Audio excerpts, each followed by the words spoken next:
We are looking at a group of bacteria that, for a really long time, were just considered contaminants, just noise in the signal, until they weren't. Right.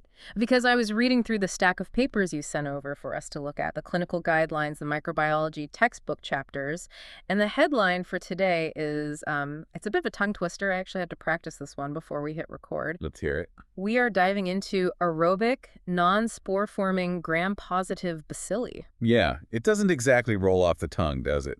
No, it sounds like a legal disclaimer at the end of a pharmaceutical commercial. But when I actually started digging into the notes and the source material, I realized this isn't just one coherent family. It is this bizarre, chaotic mix. Very chaotic. Because on one hand, you have these completely harmless bacteria that live in my armpit right now. Which are definitely there, by the way. Thanks for that. So they are there, and they just confuse lab techs. But on the other hand, included in this exact same family, you have some of the most efficient, brutal killers in human history. We are talking about the strangler. We are talking about bacteria that can literally hijack a cell's own skeleton to surf through your body. That is the classic Jekyll and Hyde dynamic of this entire group. And that long name, the aerobic non-spore-forming gram-positive bacilli, it is not just jargon. It is a roadmap. It tells you exactly how these things survive and, more importantly, why they are so dangerous. So let's break that roadmap down before we get to the horror stories. Because I think, for you listening, understanding the family name really helps us understand the individual members we are going to talk about today. First word, aerobic. Simple enough, right?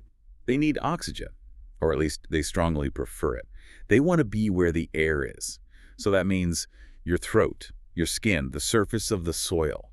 They aren't the anaerobic monsters hiding deep in a sealed puncture wound. They are out in the open. Okay, got it. Second part, non-spore forming. Now, this felt like a really big distinction in the research. It is the crucial distinction. Think about anthrax or tetanus for a second. The heavy hitters. Right, the heavy hitters. Those guys are spore formers. If the environment gets tough, like if it gets too hot or dry, or there's simply no food left, they pack their DNA into a tiny armored suitcase called a spore. They go dormant. So they just shut down. Exactly. They can survive in the dirt for 100 years just waiting for a victim to walk by. They play the long game. They absolutely play the long game. But the bugs we are talking about today, Corynebacterium, Listeria, they can't do that. They do not have a suitcase. They are constantly exposed to the elements. Which, I mean, that makes them sound weaker. You would think so, yeah. But because they can't hide in a spore, they had to evolve other ways to survive, nasty ways. They learned to hide inside our food. They learned to hide inside our actual cells. They didn't evolve armor. They evolved stealth and weaponry. That is a terrifying thought. So the mission for this deep dive is to open up this island of misfit toys. We're going to look at the big three. Corynebacterium, which causes diphtheria, Listeria, and erysipelathrix. Plus, we'll look at a master of disguise called nocardia. And my goal for today is to make sure you never look at a deli sandwich or a tiny cut on your finger the same way again. Consider me adequately warned. So let's start with the one that earned the nickname the Strangler, Corynebacterium diphtheriae. The absolute classic. Visually, just starting with what it looks like, this thing sounds bizarre. The notes describe it as club-shaped. Right. So if you picture a standard bacteria, like E. coli, it is a perfect little cylinder, like a standard pill capsule. But Corynebacterium is irregular. One end is swollen or tapered. The name actually comes from the Greek word koryn, which means club or bat. Like a baseball bat. Exactly like a baseball bat. Yeah. Or caveman's club. It is noticeably wider at one end. And they don't just float around alone. Did you catch the description in the texts of how they arrange themselves on a slide? Yeah, it said Chinese letters, which sounded a bit old school as a description, but it was in literally every textbook source we looked at. It is the standard microbiological description. When these bacteria divide, when one becomes two, they don't snap apart cleanly like other bacteria. They sort of hold on, and they stay connected at an angle, forming these sharp V shapes or L shapes. So they sort of fold out. Right. So when you look at a whole pile of them under the microscope, it looks like Chinese characters or ancient cuneiform writing. That is surprisingly artistic for a deadly pathogen. It is very distinctive. And there's one more visual cue that labs look for. They have these things called metachromatic granules. Which are what, exactly? Think of them as the bacteria's pantry. They are little pockets of polymerized phosphate. It is stored energy. But the cool thing is, when you stain them with certain dyes, like methylene blue or these aniline dyes, these granules soak up the color way more intensely than the rest of the cell. So they look polka-dotted. More like beaded or Mm. barred. It gives them a very distinct, almost striped look. Okay, so we have a club-shaped, beaded, V-forming bacteria, but the source has made it clear you can't just identify it by looking at it, right? Because of those harmless diphthoroids we mentioned earlier. Precisely. That is the fundamental diagnostic challenge here. If you swab your arm right now, you might find Corynebacterium, Jichium, or some other totally harmless species. Under the microscope, it looks almost exactly like the killer diphtheria. So you need a way to sort the innocent from the guilty. You need special cultures. You need to grow them on specific types of food that only the bad guys like, or that make the bad guys look different. The source material highlights two specific types of media for this: Loeffler's serum and tellurite. Loeffler's serum is interesting because diphtheria just loves it. It grows very fast on this medium, much faster than most other respiratory bacteria. So it helps you isolate it quickly from all the other junk that might be in a throat swab. Because a throat swab is going to have thousands of different things on it. Exactly. You want the diphtheria to outrace the normal flora so you can see it. And then the tellurite. Yeah, what is tellurite? That is the detective medium. Tellurite is a chemical salt. Most bacteria absolutely hate it. It is highly toxic to them. Yeah. But Corynebacterium diphtheria can not only survive it, it reduces it chemically. Reduces it, meaning what in this context? It changes its chemical state. It pulls oxygen away or adds electrons. And in doing so, the chemical reaction actually turns the bacterial colony gray or pitch black. So if you see black colonies growing on this specific plate, you'd start sweating. You certainly pay very close attention. But even then, we aren't quite done identifying it. We have to talk about biotypes. I saw this in the notes. Gravis, Mitis, Intermedius, Belfanti. They sound like spells from Harry Potter. They really do sound arcane. Historically, we used to think these biotypes predicted how severe the disease would be. Gravis meant grave or severe. Mitis meant mild. But the modern guidelines suggest that's not really the case anymore. Not really, no. We have realized that the severity of the illness doesn't depend on the shape of the colony or how it grows on sugar in a lab. It depends on one thing and one thing only. The toxin. The toxin. And this is the part where the story gets really incredible, because the bacteria itself, the Corynebacterium, isn't actually the bad guy. This is one of the most fascinating twists in all of microbiology. You can actually have Corynebacterium diphtheria living in your throat right now, and it can be totally harmless. It is just hanging out, eating scraps. It completely lacks the instructions to build the weapon. So how does it become a killer? How does it get the weapon? It has to get infected. The bacteria gets infected. Yes, by a virus. Specifically a bacteriophage. This is a process called lysogenic conversion. Okay, walk me through that. So a virus that only targets bacteria infects the Corynebacterium. It injects its viral DNA, and that DNA gets inserted directly into the bacteria's own chromosome. And that specific piece of viral DNA carries the genetic instructions for the diphtheria toxin. That is wild. It is literally like a software update from hell. That is a perfect way to put it. This virus installs a new app called toxin production.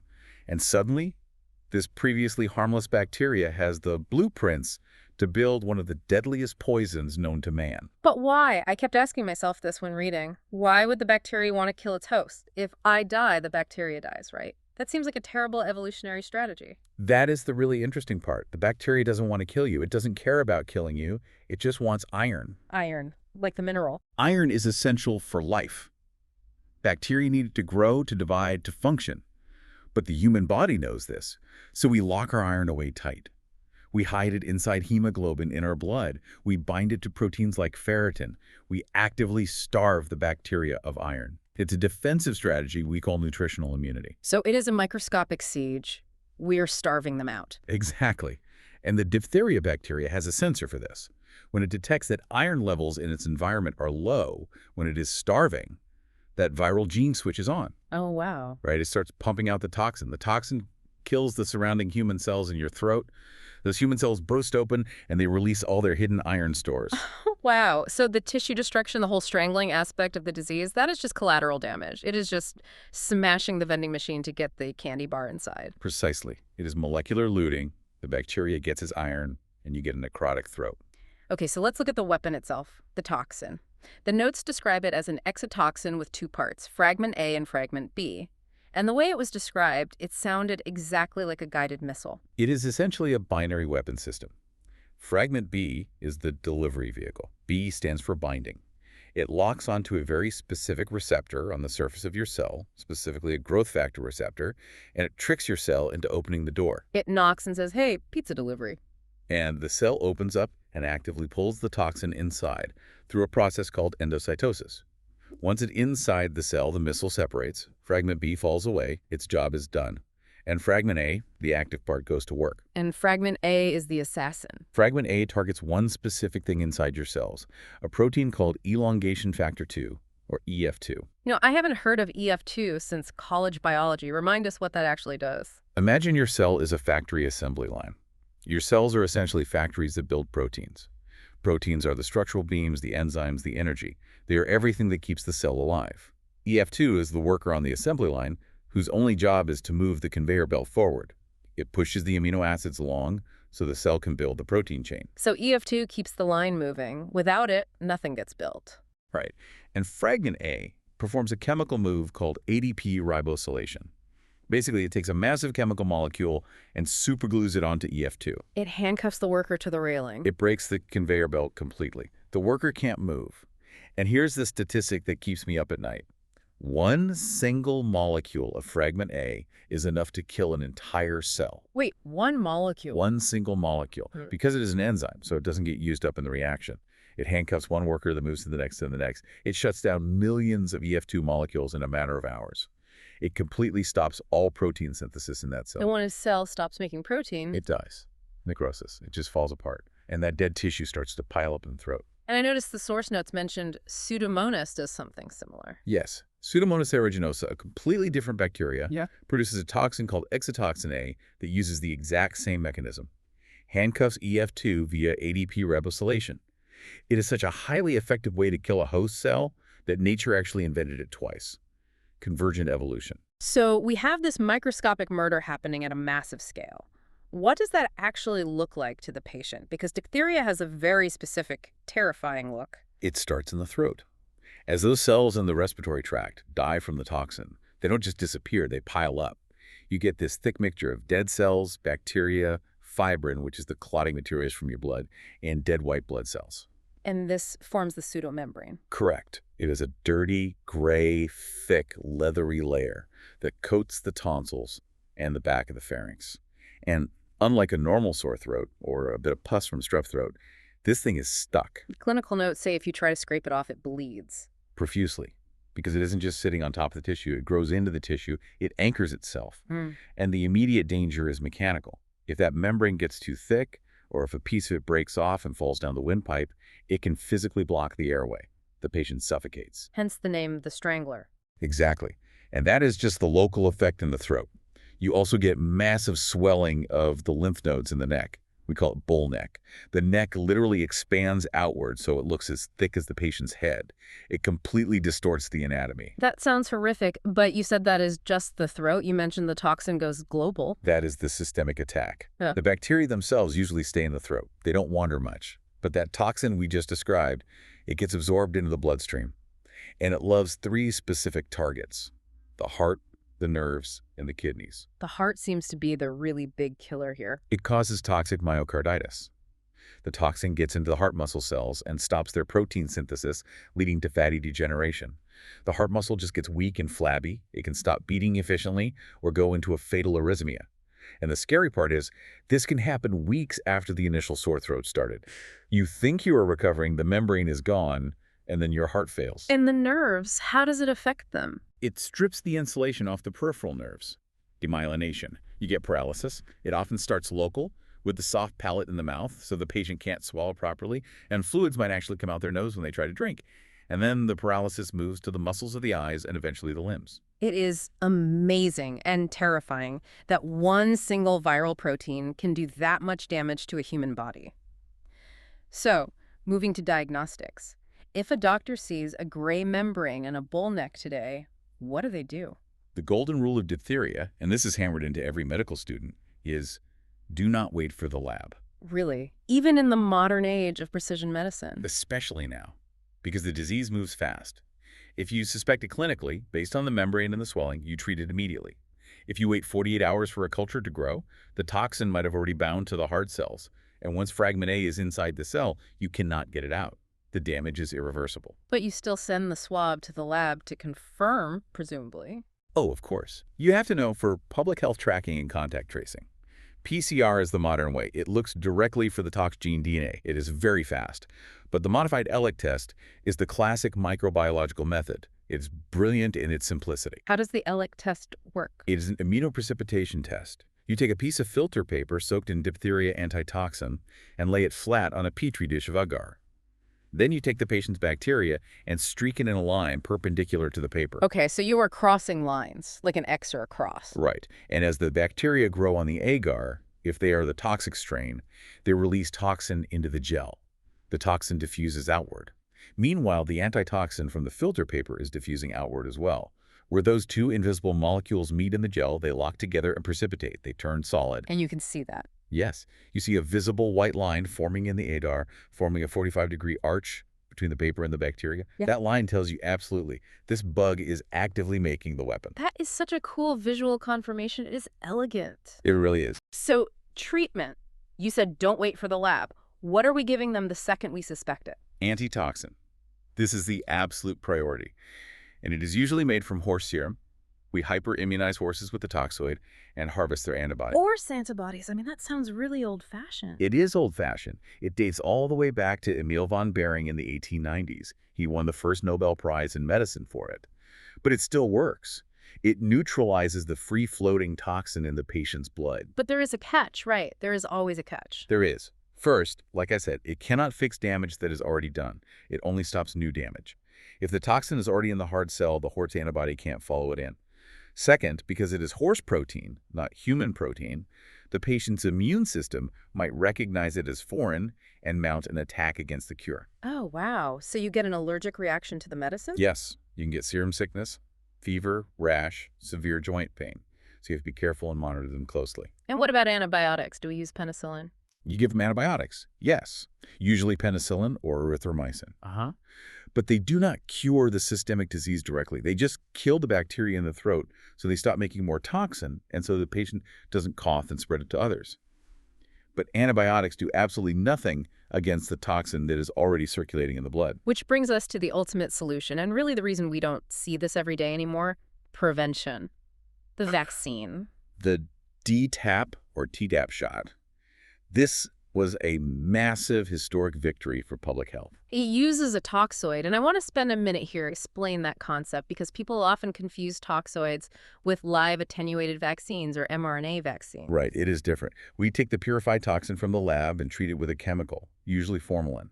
This chemical breaks the toxic part, the handcuffing fragment A, so it can't hurt you, but it keeps the overall physical shape of the molecule perfectly intact. So it is a dummy weapon. Exactly. We inject this dummy toxin, your immune system sees it, learns to recognize the shape, and builds antibodies against it. So we aren't actually immune to the bacteria itself, we are immune to the poison. Exactly. You could technically still get colonized by Corynebacterium diphtheria. It could land in your throat and try to set up shop, but you won't get sick because the second it produces a molecule of toxin, your pre-existing antibodies neutralize it instantly before it can bind to your cells. That perfectly explains why herd immunity is so critically important because the bacteria itself is still out there in the environment. It is out there. Which brings us to the story of the Soviet Union in the notes. Yes, the outline specifically mentions the 1990s. Why is this such a significant case study? It is a profound cautionary tale. In the West, we tend to think of diphtheria as a Victorian disease, a ghost from the 1800s. But when the Soviet Union collapsed in the early 90s, the public health infrastructure completely crumbled. Routine vaccination programs stopped. Adults didn't get their boosters. And the population's immunity just waned. Rapidly. And boom, a massive epidemic of diphtheria returned out of nowhere. There were over 150,000 cases reported, thousands of deaths across the former Soviet states. It proved that the bacteria is not gone. It is just waiting for our collective immunity to slip. It is like holding a heavy door shut against a storm. If you stop pushing, the door flies open. That is chilling thought, just waiting for a gap in the armor. Before we move on from the coroniforms, we should briefly mention the other corynebacteria, the cousins. Briefly, yes. There are zoonotic cousins, meaning they come from animals, like Corynebacterium ulcerans and Corynebacterium pseudotuberculosis. C. ulcerans is the one that the texts say is rising in pets, right? Yes, it can actually carry a toxin gene, Oh. very similar to the diphtheria toxin. You can catch a diphtheria-like illness from your dog or cat if they're infected with it. It is rare, but as we see more immunocompromised people in the population, it is becoming a clinically relevant pathogen. Great. Just another reason to aggressively wash your hands after playing with Fido. Always a good idea. And then there are the normal skin diphtheroids we mentioned at the very start. They're usually just contaminants on a blood culture, but in severely immunocompromised patients like people with advanced cancer or HIV or people with artificial heart valves, they can cause real stubborn infections. But for most healthy folks, they were just noise in the system. All right, let's leave the throat and the Victorian era and head to the refrigerator. We need to talk about the second major bug on our list, Listeria monocytogenes. The foodie pathogen. This one feels completely different. Diphtheria feels like this ancient, dusty plague. Listeria feels incredibly modern. It almost feels like a problem uniquely created by our modern industrial food system. It really is an unintended consequence of how we store food. You know, most bacteria are absolute wimps when it comes to the cold. You put your leftover turkey in the fridge at 4 degrees Celsius, and most bacteria just go to sleep. They stop dividing, their cell membranes get too stiff to function. Because that's literally why we invented refrigerators, to stop the bugs from ruining our food. But Listeria is what we call psychotrophic. It absolutely loves the cold. It has this incredible ability to alter the types of lipids in its cell membrane to keep it fluid and flexible even at near freezing temperatures, so it can grow and multiply in your fridge just fine. So you buy that expensive soft bread cheese or that deli-sliced turkey breast, and maybe it has a tiny microscopic amount of Listeria on it from the processing factory, a harmless amount, really, but you leave it in the fridge for 2 weeks. And while you are ignoring it, the Listeria is having a massive party. It is multiplying day after day, so when you finally make that sandwich a week later, the infectious dose is massive. That is why deli meats, hot dogs, and unpasteurized dairy are such high-risk items for outbreaks. So what does this cold-loving, cheese-eating bug look like under the scope? They are short, gram-positive rods. Sometimes they appear in pairs. But the absolute coolest laboratory trick with Listeria is its motility, how it moves. It actually changes its behavior based on the temperature of the room. I read this in the material. It is like it has a gear shift. Yes, exactly. If you look at it under the microscope at room temperature, around 20 to 25 degrees Celsius, it produces flagella, little whip-like tails. And it moves by tumbling end over end. It looks like microscopic gymnastics. It's very active. But if you warm it up? If you warm that same slide up to human body temperature, 37 degrees, it literally shuts off the genes that make the flagella. It drops its tails. It becomes completely non-modal. Wait, hold on. If it stops moving at body temperature, how does it infect us? Don't we want the bacteria to be non-modal so they can't spread? Oh, it moves inside us. Yeah. It just changes its entire method of transportation. It switches from using a propeller to using a rocket. Okay, you have to explain the rocket. This is the pathogenesis section in the notes, and it honestly reads like a sci-fi horror movie. It is incredible biology. So you eat the contaminated cheese, the bacteria goes down to your gut, it reaches the cells lining your intestine, and it uses these specialized surface proteins called internalins, internalin A and B. These bind to receptors on your cell surface and actively trick your intestinal cell into thinking the bacteria is something it should safely eat. The Trojan horse maneuver again. Exactly. The human cell swallows it into a little pouch called a phagosome. Normally, this is where the cell pours in harsh acid and destructive enzymes to digest and kill whatever it just ate. It's the stomach of the cell. But Listeria has a plan for the acid. Listeria loves the acid. The sudden drop in pH inside that pouch activates a specialized weapon called Listeria lysine O. This is a pore-forming toxin. It literally punches giant holes in the phagosome membrane. So it dissolves the very bag it's trapped inside. Yes, and it escapes out into the cytoplasm, the main gooey center of the human cell. Now it's completely safe. Human antibodies floating in the blood cannot reach it inside the cell. But here is the rocket part you asked about. Once inside, it produces a protein called actin. Acto, what does that do? Actin grabs the host cell's actin. Now, actin is the structural scaffolding of all our cells. It is the microfilaments that hold the cell's shape and allow it to move. Listeria hijacks this actin and rapidly assembles it directly behind itself. It builds a literal physical tail of actin filaments that physically pushes the bacteria forward. So it is building a jet engine out of the cell's own skeleton. Exactly. And it moves fast. It careens around the inside of the cell like a pinball, and then it slams directly into the outer cell membrane. But it doesn't break out into the open blood. It pushes the membrane outward, stretching it, creating a long finger-like projection called a phylipod. A finger poking directly into the neighboring cell next door. Yes. And the neighboring cell sees this protruding finger and thinks, oh, I should eat that to clean it up. It swallows the protrusion, and boom, the listeria is now inside the next cell.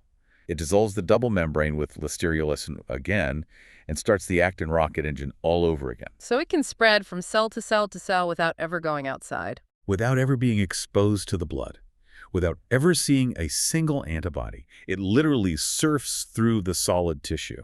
That is incredibly sophisticated for a microbe. It is a masterpiece of evolution. And that is exactly why immunity to listeria is cell-mediated. Your standard antibodies are mostly useless against it because the bug is never out in the open.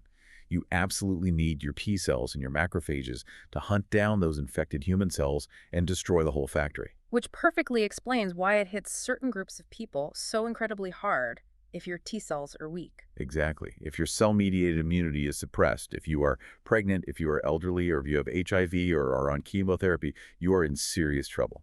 Let's talk about pregnancy specifically. Yeah. Because every single pregnant woman is told by her doctor, no soft cheese, no deli meat, heat your hot dogs until they are steaming. This bug is the reason why. This bug is the exclusive reason for that advice.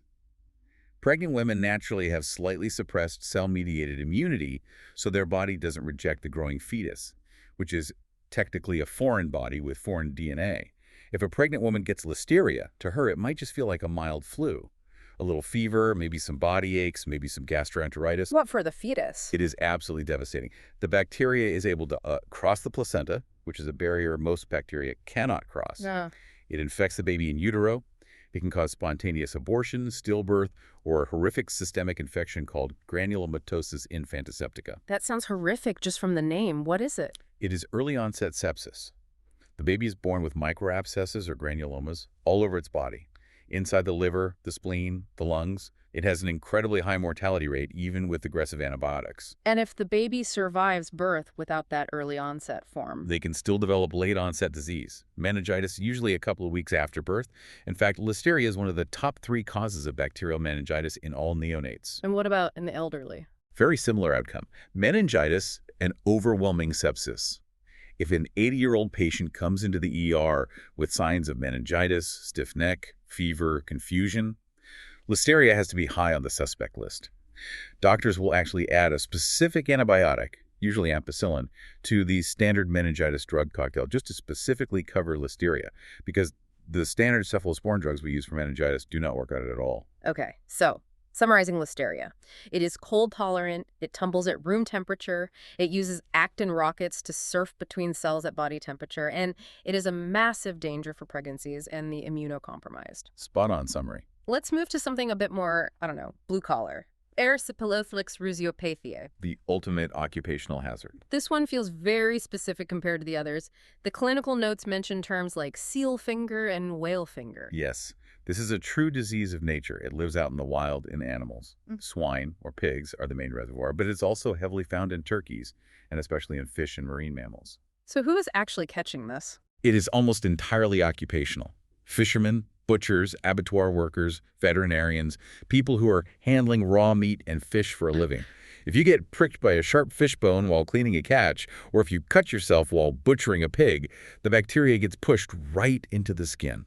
And what does the resulting infection look like? The texts call it erysipeloid. Right, erysipeloid, not to be confused with erysipelas, with an "es" at the end, which is a completely different skin infection, usually on the face, caused by streptococcus. Erysipeloid is almost always a localized skin infection right on the hand or the finger where the cut happened. What is the visual cue for the doctor? It is incredibly distinctive visually. The clinical term is violaceous. Violaceous, like violet. Exactly, purple violet. It is a raised, sharply defined, painful purple patch expanding on the finger or the hand. And here's the key diagnostic differentiator. Unlike a typical staph or strep skin infection, erysipeloid rarely makes any pus. No pus at all. Very rarely. It is just this angry, deep purple swelling that throbs and burns intensely. It creates a massive amount of local inflammation, but not a lot of purulence. Whale finger really does sound like an old pirate curse, but that purple lesion sounds incredibly painful. How do modern labs identify this one? Is there a neat trick like the tumbling listeria? There is one major biochemical trick for this bug. If you take a swab of that lesion and grow it in the lab on triple sugar iron agar, or TSI, it produces hydrogen sulfide gas, H2S. And what does hydrogen sulfide look like in a test tube? The gas reacts with iron in the agar and creates an iron sulfide precipitate. It literally turns the butt, or the very bottom of the test tube, pitch black. Why is that such a big deal for diagnosis? Because almost no other gram-positive rod does that. Listeria doesn't do it, Corynebacterium doesn't do it, Bacillus doesn't do it. If you have a patient with a purple finger and the lab isolates a gram-positive rod that makes the TSI tube turn black, it is almost certainly Erysipelotherex. It is a dead giveaway. That is a very handy shortcut for the lab techs. It saves a lot of time. And the treatment is wonderfully simple, usually. Penicillin works great. But you have to identify it correctly first. Interestingly, and clinically very important, it is naturally resistant to vancomycin. And vancomycin is usually the heavy hitter for skin infections, right? Exactly. Vancomycin is often the go-to empirical drug for a bad skin infection because doctors assume it might be MRSA. So if you misdiagnose this purple finger as a staph infection and just give them vancomycin, it won't work at all. The infection will just keep spreading. Good to know. Okay, so we have the strangler in the throat, the infiltrator in the fridge, and the whale finger on the docks. Now we move to a subgroup the outline calls the deceivers, starting with nocardia. Nocardia is a very tricky pathogen because it constantly tries to look like something it is not. The notes say it looks like a fungus. Yes. If you look at it under a standard microscope, it doesn't look like little rods or spheres. It forms these long, branching, tangled filaments. It looks exactly like mold hyphae. For a long time, early microbiologists actually categorized it as a fungus. But it isn't. It is a bacteria. It is a true bacteria. It has a bacterial cell wall, bacterial ribosomes, the whole deal. But it has a very special staining property that drives pathology lab techs crazy. It is weakly acid-fast. Okay, let's unpack that. We usually associate the term acid-fast with tuberculosis. Correct. Mycobacterium tuberculosis is strongly acid-fast.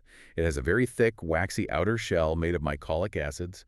The lab test involves dyeing the bacteria hot pink or red, and then aggressively washing the slide with a strong mixture of acid and alcohol.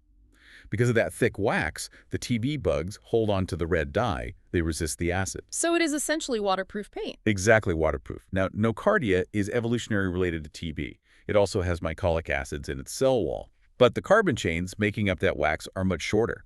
The wax layer isn't nearly as thick or robust. So it is only semi-waterproof. Right? If you use the standard strong acid wash that we use for TB, you will strip the color right out of nocardia and you will completely miss the diagnosis. You have to tell the lab to use a weak acid, like a mild sulfuric acid solution, to see it.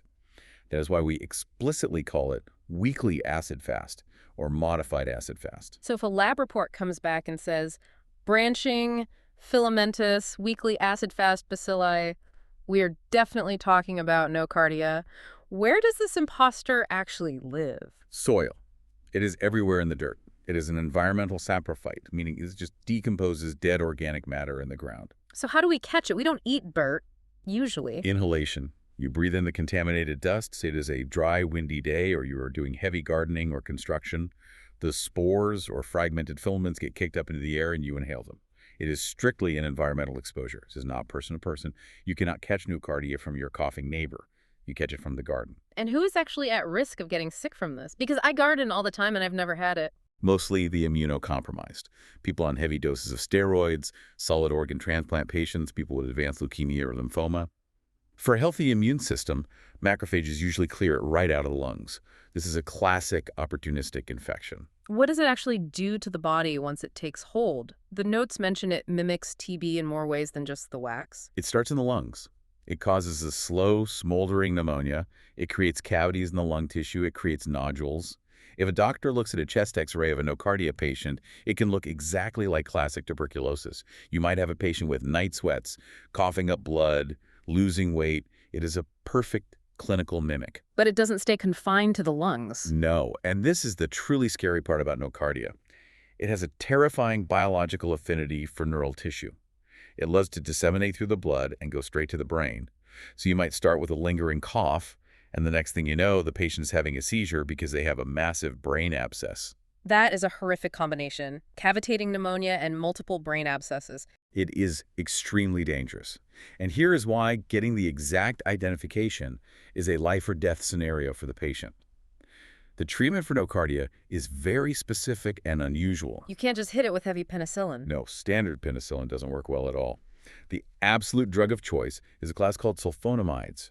Specifically, trimethoprim sulfamethoxoxyl, which we usually just call TMP-SMX or Bactrim. Wait, Bactrim, the basic antibiotic we use for everyday urinary tract infections. The very same drug. Yeah. But you have to give it in high doses for a very long time, sometimes 6 months to a year. But think about the diagnostic trap here.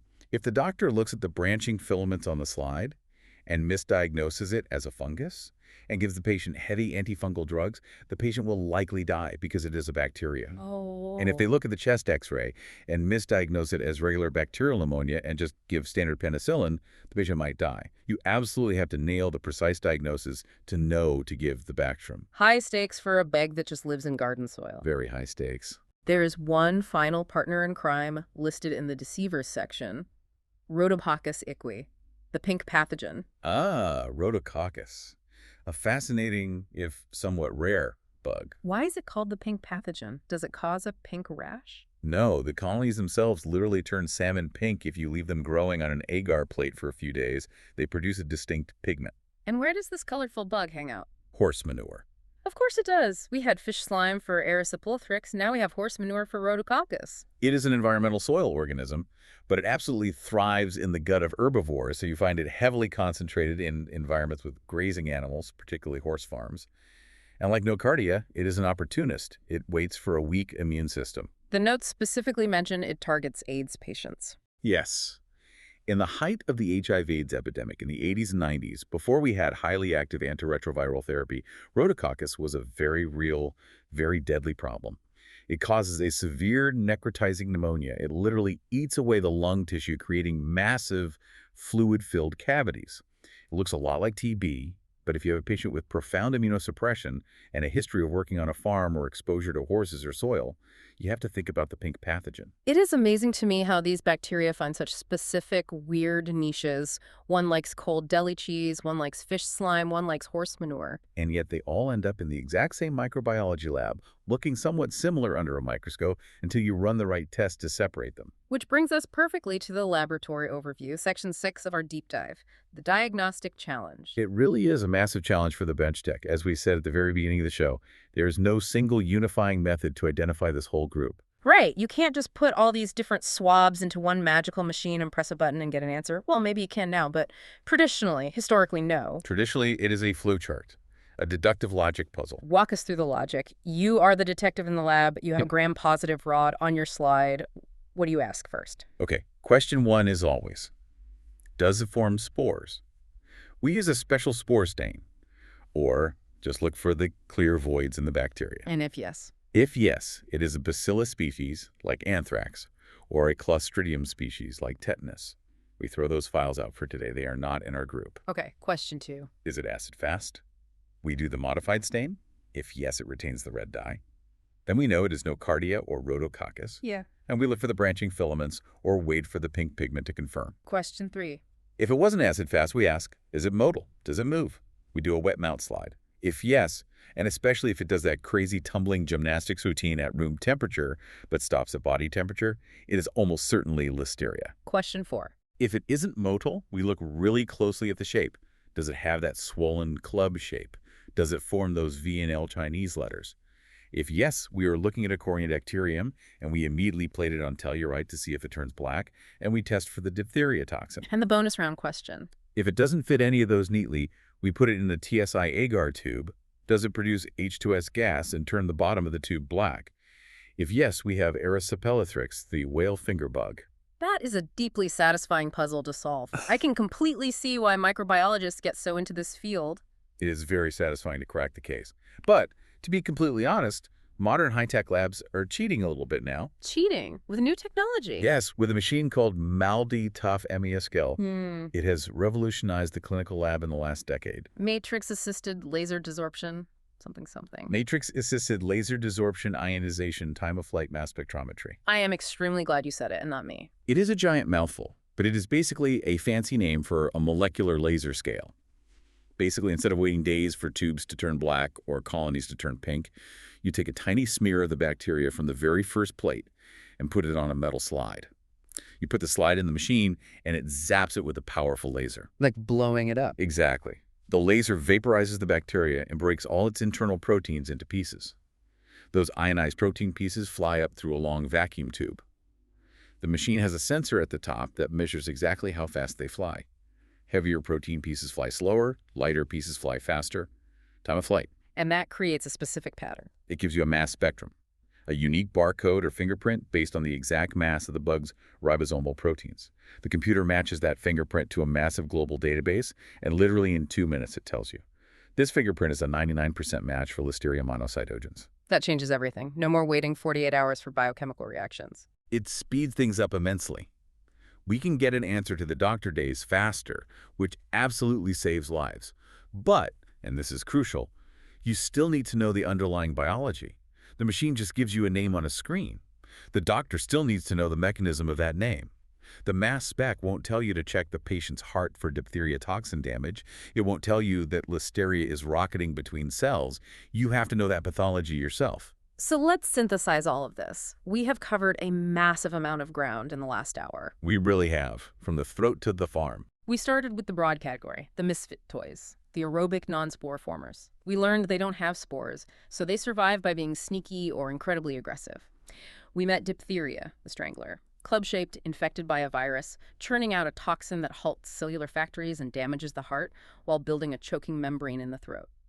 We met Listeria, the cold-loving ninja that hides in deli meat, escapes the cell's stomach, and uses our own actin skeleton to rocket between cells, hunting the vulnerable and the unborn. We met Erysipelotheryx, the purple, painful finger of the fishmonger and the butcher. And finally, Nocardia, the soil-dwelling imitator that looks like a fungus, acts like TB, and has a terrifying habit of traveling straight to the brain. And the common thread here, if there is one grand unifying theme, is the incredible diversity of their survival strategies. Diphtheria stays put in one place and shoots a long-range systemic missile, the toxin. Listeria gets up close and personal, invading the cells directly and hiding from the blood. Nocardia relies on pure disguise and opportunism. It also highlights, for me at least, the absolute importance of our own immune system, because these bugs are everywhere. Hugely important. Diphtheria exploits a gap in our antibody memory if you skip your vaccines. Listeria and Nocardia exploit gaps in our cell-mediated immunity, our T cells. These bacteria are constantly probing our bodily defenses, looking for a weak spot. They are the ultimate biological stress test. And that leads directly to the final thought I wanted to leave our listener with today, the provocative thought to mull over. Because these aren't just historical curiosities from a textbook, they are deeply environmental. That is the truly sobering part. We can globally eradicate a disease like smallpox because the virus only lives in humans. If we vaccinate and cure every human, the virus is gone forever. But Listeria, it is in the soil, it is in the agricultural water. Nocardia, it is literally in the dust blowing through your garden, Corynebacterium. It is mutating and living in our domestic pets. We can't eradicate them. We absolutely cannot. They are a permanent part of the Earth's ecosystem. They serve a purpose in decomposing matter. We just happen to be collateral damage sometimes when we cross paths. Well, so if you think about it, in a modern world where routine vaccination rates are sadly starting to wobble in some places, and where we have more immunosuppressed people living longer than ever before due to life-saving transplants, advanced chemotherapy, and just a generally aging population. These forgotten bacteria are perfectly poised for a comeback. Diphtheria is literally just one localized drop in vaccine weights away from a deadly epidemic, as we saw in the 90s. Listeria is just one subtle breakdown in factory food safety away from a multi-state outbreak. They haven't gone anywhere. They're just waiting in the dirt in the fridge. Well, on that slightly terrifying but fascinating note, I think the takeaway is clear. Wash your hands, cook your deli meat if you are pregnant, keep your vaccines up to date, and maybe wear gloves if you are handling horse manure. Very sound medical advice across the board. Thanks for diving in with us on this one. It was a wild ride through the microscopic world. We will see you on the next one. Take care, everyone.